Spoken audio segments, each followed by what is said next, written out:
The soft glow of the living room lamp cast long shadows across the wooden floor that night, and I still remember how the scent of fresh-baked cinnamon cookies, mixed with the faint perfume of white roses we had been arranging for the centerpieces.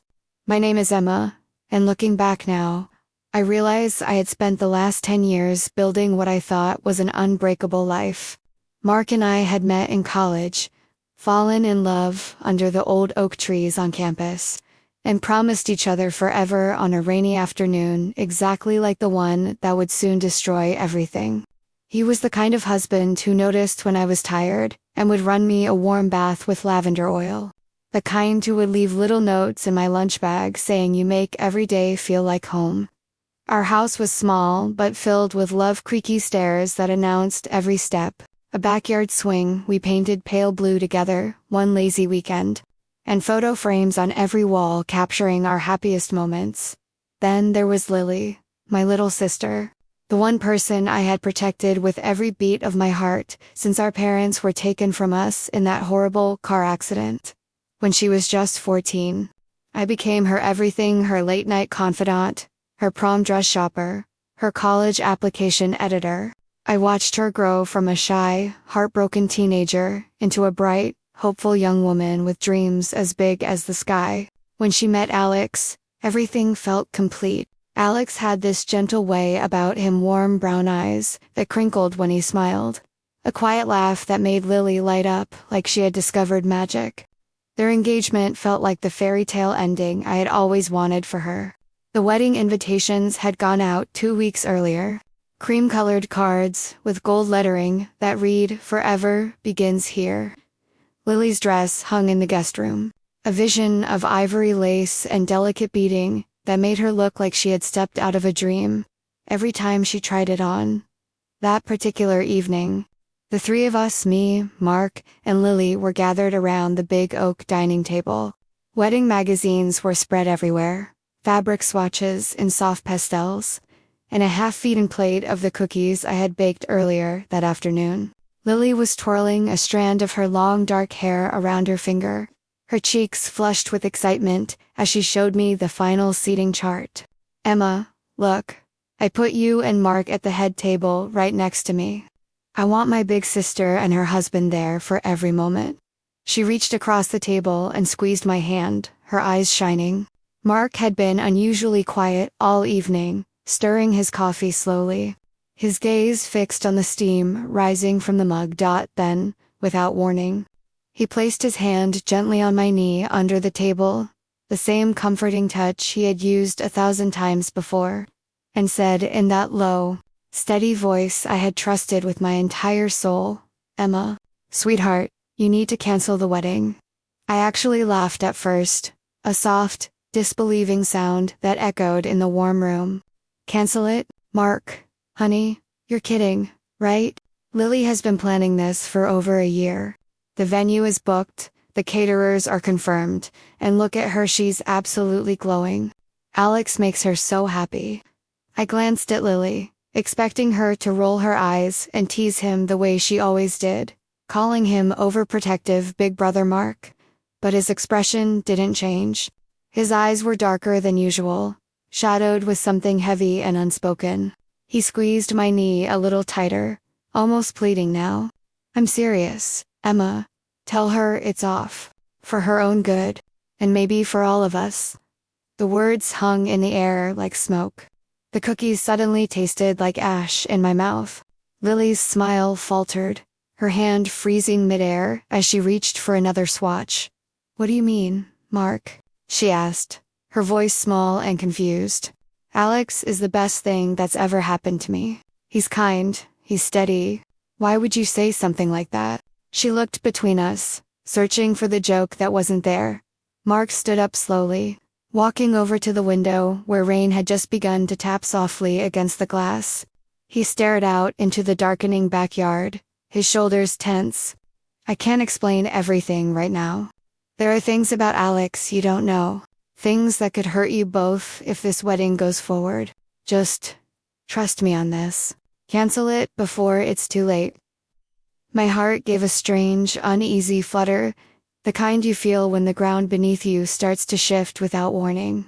This was the same man who had held me through my mother's funeral, who had stayed up all night when Lily had her wisdom teeth removed, who remembered every anniversary with handwritten cards and her favorite flowers.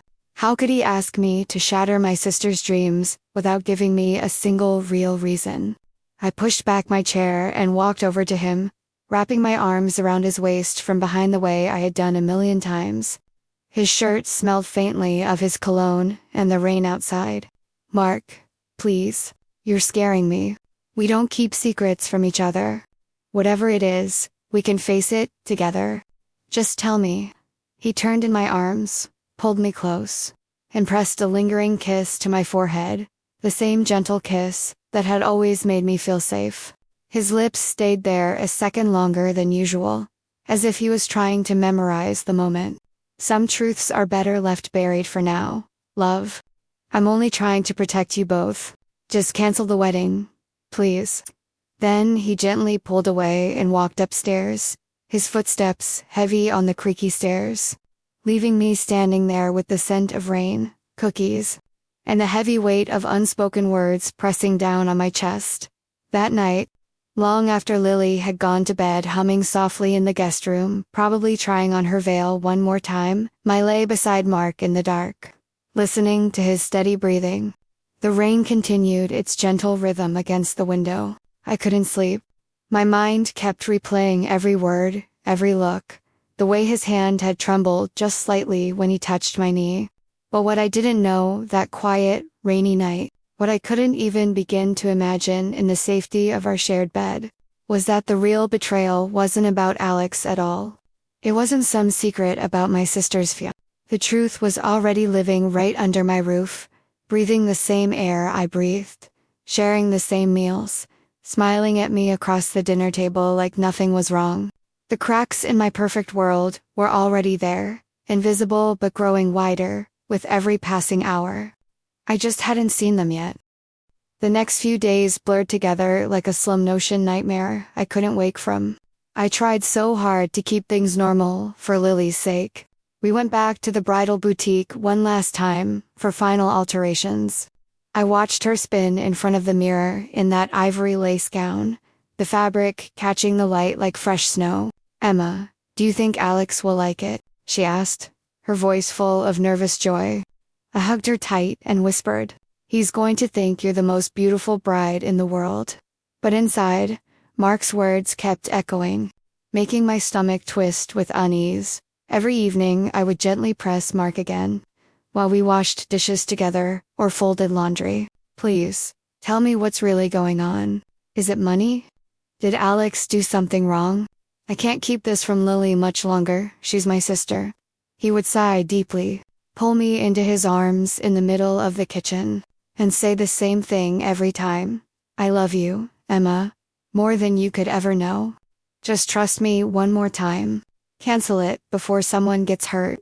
His voice was always soft, always caring, but his eyes had started to avoid mine for longer than usual. I began noticing little changes that made my chest feel tighter each day. Mark would disappear into his home office for hours after dinner, the door closed, his phone glowing in his hand. One afternoon I walked in unexpectedly to ask about dinner plans, and he quickly locked the screen, smiling that familiar warm smile. "Just work stuff, babe. Nothing important." But the smile didn't reach his eyes the way it used to. Lily, meanwhile, seemed more emotional than normal. She cried over the wrong shade of roses the florist delivered. One morning, while we were folding napkins for the reception tables, she suddenly wrapped her arms around me and whispered, "I'm so lucky to have you as my sister. No matter what happens, you'll always be my family, right?" There were tears in her voice again. I thought it was just pre-wedding jitters. The pain inside me grew heavier with every passing hour. I felt torn into wanting desperately to protect Lily's happiness while fearing I was somehow betraying my husband by doubting him. I barely ate. Sleep became almost impossible. At 3 a.m., I would sit alone at the kitchen table with a cold cup of tea, flipping through old photo albums. There we were on our honeymoon, laughing on a beach at sunset. There was Lily, blowing out candles on her 18th birthday cake, with both Mark and me beside her, all of us covered in frosting. Family barbecues, where Mark grilled burgers and Lily teased him about burning them. How had everything become so fragile? How had the people I loved most started to feel like strangers? Then came the night that completely shattered my world into a million irreparable pieces. It was 3 days before the wedding. I had left the house early that afternoon to pick up the final centerpieces, beautiful, white roses mixed with delicate baby's breath from the flower shop downtown. The drive home felt peaceful. I even hummed along to the radio, trying to push away the growing dread. When I pulled into the driveway, the house felt too still. No music playing from the kitchen like usual. No laughter drifting down the stairs. I set the heavy boxes of flowers down in the hallway and heard soft voices coming from upstairs. Urgent whispers. A woman crying quietly, the sound muffled but unmistakable. My heart began to race so hard I could feel it in my throat. I climbed the stairs slowly, each wooden step creaking under my feet like a warning. The bedroom door, the same room where Mark and I had shared so many quiet nights, was slightly ajar. I pushed it open with trembling fingers, the hinges giving a soft groan. There they were, Mark and Lily. My husband sitting on the edge of our bed, holding my sister tightly in his arms. Her head rested against his chest, tears streaming down her face as she clung to him. His hand was gently stroking her long dark hair, the exact same tender way he used to stroke mine after a long, exhausting day. "I can't keep pretending anymore," he was saying, his voice thick with raw emotion. "The baby. It's mine, Lily. We have to tell Emma the truth. We can't let you walk down that aisle and marry Alex while you're carrying my child. I love you. I've loved you for so long now. Cancel the wedding. We'll figure this out together. I promise." The world tilted. The boxes of roses I was still holding slipped from my numb fingers and scattered across the hardwood floor like fallen snow, their sweet scents suddenly turning sickeningly cloying. Lily looked up first, her eyes wide with shock and guilt. "Emma," she whispered, pulling away from him so quickly it was as if she had been burned. Mark turned, his face draining of all color. "Emma, oh God, no. I never wanted you to find out like this." He stood up slowly, reaching a hand toward me. But I stumbled backward until my back pressed hard against the wall. My voice came out barely above a broken whisper. "How long has this been going on?" He swallowed hard, his hands shaking. "It started last year, when you were away for that week at your mother's memorial trip. You were so sad, so distant, and Lily was here. It was only supposed to be comfort, one mistake in a weak moment.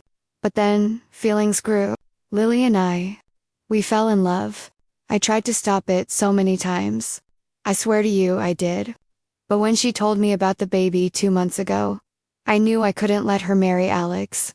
That's why I begged you to cancel everything. I was trying to spare you the full pain, but I've destroyed us all." Lily was sobbing openly now, reaching out a shaking hand toward me. "Emma, please. Forgive me. You're my sister. I love you more than anything in this world. It just happened. Mark makes me feel seen and loved in a way I never have before. But I never, ever wanted to hurt you like this. Never." I felt my knees give out completely. I slid down the wall until I was sitting on the floor surrounded by scattered white roses. My chest tightened until every breath hurt. Every single memory flashed before my eyes in painful clarity. The family dinners where they had sat just a little too close. The late-night talks in the living room when I had gone to bed early. The way Lily's face would light up every single time Mark walked into the room. I had been so blind, so painfully, heartbreakingly blind.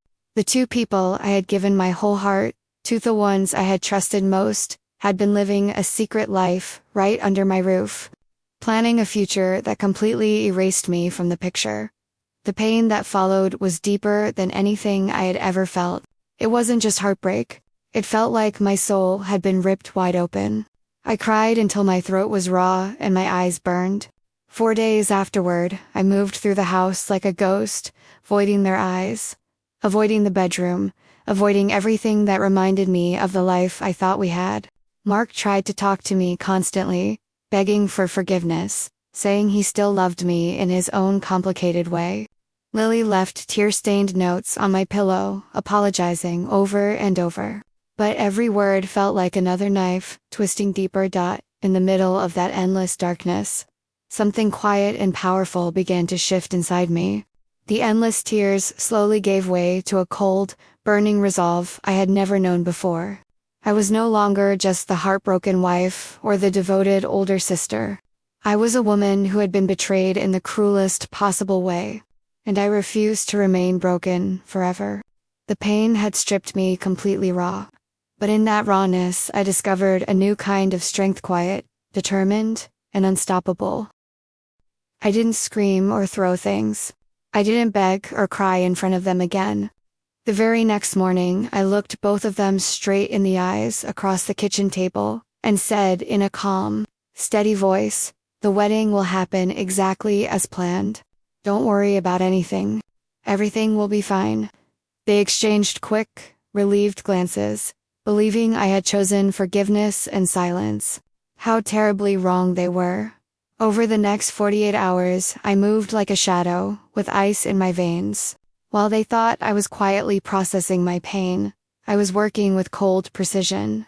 I found Mark's hidden second phone tucked away in the bottom drawer of his office desk. Hundreds of text messages, voice notes, and intimate photos spanning over a year. I copied every single one. I met with a discreet lawyer the very next afternoon and began quietly separating every shared asset I could.